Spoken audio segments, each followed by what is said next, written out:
Collègue Moïndo, Jean-Baptiste. Honorable Président, je prends la parole pour soulever 3 aspects. Le tout premier, c'est qu'à mon avis, la raison fondamentale qui justifie la demande d'autorisation de prorogation pour la 4e fois est fondée sur ce que je considère comme un outrage au Parlement. Pourquoi? J'estime que le gouvernement a le devoir d'être sincère envers l'Assemblée nationale que nous constituons. Je pose la question de savoir de qui émane le texte. Lorsque, déjà, au premier paragraphe, le texte parle d'avancées positives, alors que, sans faire l'évaluation, l'on sait que Beni est complètement coupé de Kassindi, de Komanda, de Butembo. Pourquoi le gouvernement ne peut pas venir nous dire, honorable député, voici la réalité, les difficultés auxquelles nous sommes confrontés. Et parce que vous êtes la représentation nationale. Vous retirez ce que vous avez dit d'abord avant de continuer.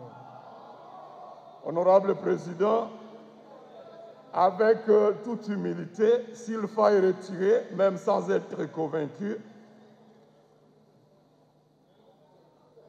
je retire pour que je continue à dire ce qui a de vérité.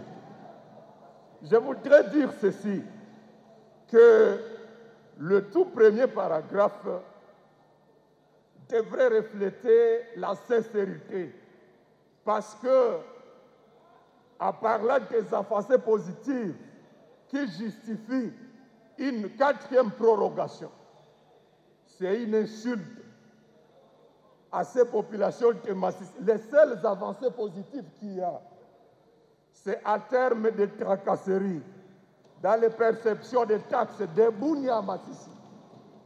Les seules avancées positives, c'est que jusqu'à ce jour, il n'y a pas d'opération militaire. Les seules avancées positives, c'est que les égorgeurs ont élargi leur rayon d'action. Et pour cela, à mon avis, le texte devrait faire l'objet de l'examen de notre commission d'évaluation sans complaisance. Honorable Président, vous l'aviez déjà promis. De la même manière que nous avions constitué une commission d'évaluation de l'état d'urgence lors de la riposte contre la Covid. Aujourd'hui, il est plus que temps qu'une commission d'évaluation de l'état de siège soit mise sur pied pour que cette commission nous aide à examiner pourquoi... Vous avez dépassé vos minutes. Hein. Je termine, honorable Président. Oui.